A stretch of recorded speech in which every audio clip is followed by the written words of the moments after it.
خدا جانے ہم نے کس چیز کو محبت رسول کا نام دے رکھا ہے۔ محبت اور عشق رسول یہ سر بازار ناچتا نہیں پھرتا ہے میرے بھائی۔ عشق رسول ایک آگ ہے جو یہاں لگتی ہے اندر اور پھر اندر ہی سلگتی رہتی ہے۔ عشق رسول جب انسان کے دل میں اترتا ہے نا تو لب سل جاتے ہیں، آنکھیں جھک جاتی ہیں، انسان باوزن بن جایا کرتا ہے۔ پھر عاشق کی ایک تڑپ ہوتی ہے اپنے محبوب جیسا بننے کی، پھر عاشق میں ایک لگن ہوتی ہے اپنے محبوب کے نقش پا پہ چلنے کی، عاشق کا دھن ہوتا ہے اپنے محبوب کی اداؤں پہ مر مٹنے کی۔ یار اللہ کے نبی سے آپ نے محبت کی ہے، خدا را اس محبت کی لاج رکھنا۔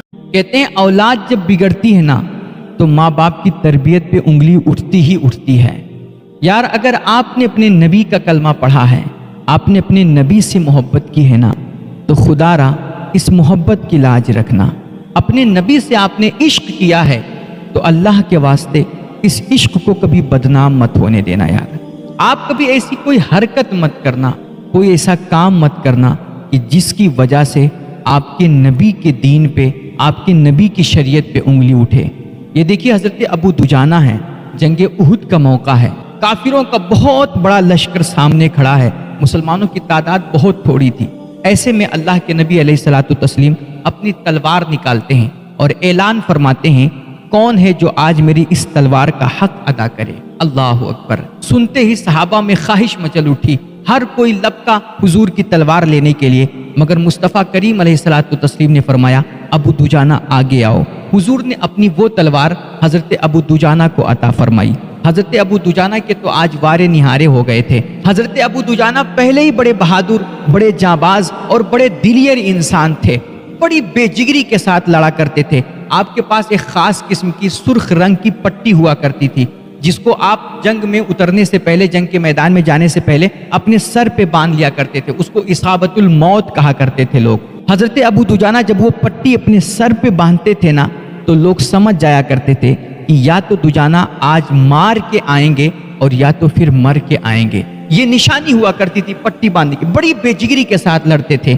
جب آج اللہ کے نبی علیہ الصلوۃ والتسلیم نے حضرت ابو دجانہ کو اپنی تلوار عطا کی نا تو آج ان کے کچھ الگ ہی رنگ تھے۔ حضرت ابو دجانہ نے حضور کے دست مبارک سے آپ کی تلوار لی اور تلوار لے کر کے سر پہ پٹی باندھی اور اتر گئے میدان جنگ میں۔ اللہ اکبر۔ صحابہ کہتے ہیں، بالخصوص حضرت زبیر اس کے راوی ہیں، وہ کہتے ہیں کہ آج حضرت ابو دجانہ کے رنگ تو یقیناً دیکھنے کے ہی لائق تھے۔ بڑی بے خوفی کے ساتھ، بڑی بے جگری کے ساتھ، بالکل نڈر ہو کر کے حضرت ابو دجانہ کافروں کے نرغے میں گھستے جا رہے تھے۔ ابو دجانہ کی تلوار چل رہی تھی اور کافر ایک ایک کر کے کٹتے جا رہے تھے، جذبات عروج پہ تھے اور گھمسان کی جنگ جاری تھی۔ کہتے ہیں اتنے میں ابو سفیان کی بیوی ہندہ، جس نے اپنی اشتعال انگیزیوں سے نا مسلمانوں کے خلاف ایک قیامت برپا کر رکھا تھا، کہتے ہیں جذبات عروج پہ تھے، اتنے میں ہندہ آپ کی تلوار کے نیچے آ گئی۔ جیسے حضرت ابو دجانہ کو محسوس ہوا کہ یہ میرے تلوار کے نیچے جو ہے نا وہ کوئی مرد نہیں بلکہ ایک عورت ہے۔ اللہ اکبر۔ ایسے عالم میں آپ سوچئے جذبات بالکل ہائی ہیں اور اللہ کے دشمنوں کو کاٹنے اور ان کو مارنے کی ایک مستی بندے پر سوار ہو، ایسے میں اپنے نبی کے عشق کی لاج بچانا اور ان کے ساتھ اپنی وفا کی لاج رکھنا، حقیقت میں یہ ایک سچے عاشق رسول کی پہچان ہوا کرتی ہے۔ کہتے ہیں حضرت ابو دجانہ کو جیسے یہ محسوس ہوا کہ میری تلوار کے نیچے کوئی مرد نہیں بلکہ ایک عورت ہے، ایک لخت حضرت ابو دجانہ نے اپنے جذبات پہ کنٹرول کر لیا، اپنے نفس کو لگام دیا اور ہندہ کو مارنے سے آپ نے اپنا ہاتھ کھینچ لیا۔ جنگ ختم ہوئی، کسی نے جا کر کے حضرت ابو دجانہ سے پوچھا، ابو دجانہ تو نے آج بہادری کی بڑے جوہر دکھائے، بڑی تیری شجاعت دیکھ کر کے نا لوگ اش اش کر رہے تھے، مجھے بھی تجھ پہ رشک آ رہا تھا، ایک عجیب کیفیت تھی آپ کی، بہت سارے کافروں کو آپ نے کاٹا،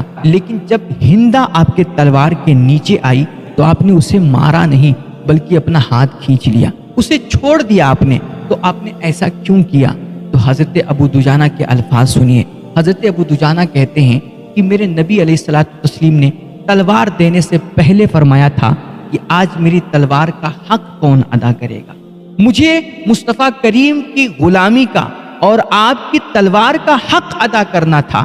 اگر آج جنگ کے میدان میں رسول اللہ کی تلوار سے میں کسی عورت کو مار دیتا، کسی عورت کا خون کرتا، تو کل دنیا کہتی کہ وہ نبی جو عورتوں کے حقوق کی بات کرتا ہے، وہ نبی جو عورتوں کو عزتیں دینے آیا تھا، وہ نبی جو عورتوں کو زندگی بخشنے آیا تھا، جو عورتوں کے حقوق اور ان کی عظمتوں کی بات کرتا ہے، آج اسی نبی کی تلوار سے ایک عورت کا خون ہو گیا۔ اللہ اکبر۔ حضرت ابو دجانہ کہتے ہیں کہ جیسے مجھے اپنے نبی کی عزت کا خیال آیا، جیسے آپ کی حرمت کا خیال آیا، اور جیسے میرے نظروں کے سامنے میرے نبی کی تعلیم آئی نا، میرے سارے جذبات سرد پڑ گئے۔ اگرچہ ہندہ اس وقت دشمن خدا تھی، اس نے مسلمانوں کے خلاف بڑی اشتعال انگیزیاں کی تھی، لیکن پھر بھی ایک اور سوچ کر کے میں نے اپنے نبی کی تلوار کی عزت بچائی اور اس پہ کوئی دھبا نہیں آنے دیا۔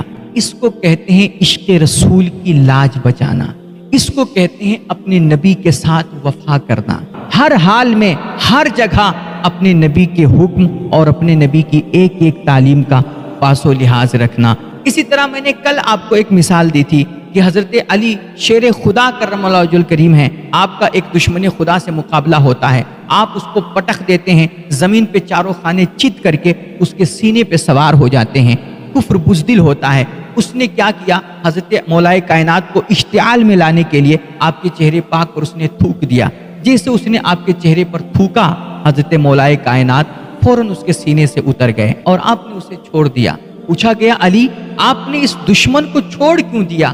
آپ نے فرمایا میں نے اس کو پٹخا تھا اللہ کی رضا کے لیے، میں نے اس کو زمین پہ گرایا تھا اللہ کی رضا کے لیے، لیکن جب اس نے میرے چہرے پہ تھوکا نا تو بیچ میں میرا نفس آ گیا۔ اور میرے محبوب آقا علیہ الصلوۃ والتسلیم نے کبھی بھی کسی سے ذاتی دشمنی نہیں کی ہے، آپ نے کبھی کسی سے اپنے نفس کا بدلہ نہیں لیا، اس لیے مجھے بھی یہ زیب نہیں دیتا کہ میں اپنے نبی کی سیرت کو چھوڑ کر کے کسی سے اپنی ذات کا بدلہ لوں اور کسی سے اپنے نفس کا بدلہ لوں۔ اللہ اکبر۔ آج اللہ جانے ہم نے آپ نے کس چیز کا نام عشق رسول سمجھ رکھا ہے، خدا جانے ہم نے کس چیز کو محبت رسول کا نام دے رکھا ہے۔ یار محبت اور عشق رسول یہ سر بازار ناچتا نہیں پھرتا ہے میرے بھائی۔ عشق رسول ایک آگ ہے جو یہاں لگتی ہے اندر اور پھر اندر ہی سلگتی رہتی ہے۔ عشق رسول جب انسان کے دل میں اترتا ہے نا تو لب سل جاتے ہیں، آنکھیں جھک جاتی ہیں، انسان باوزن بن جایا کرتا ہے۔ پھر عاشق کی ایک تڑپ ہوتی ہے اپنے محبوب جیسا بننے کی، پھر عاشق میں ایک لگن ہوتی ہے اپنے محبوب کے نقش پا پہ چلنے کی، عاشق کا دھن ہوتا ہے اپنے محبوب کی اداؤں پہ مر مٹنے کی۔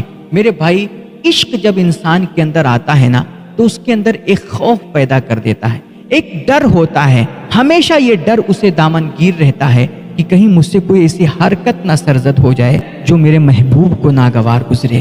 یار اللہ کے نبی سے آپ نے محبت کی ہے، خدا را اس محبت کی لاج رکھنا، اللہ کے واسطے اس عشق کی کبھی توہین مت ہونے دینا یار۔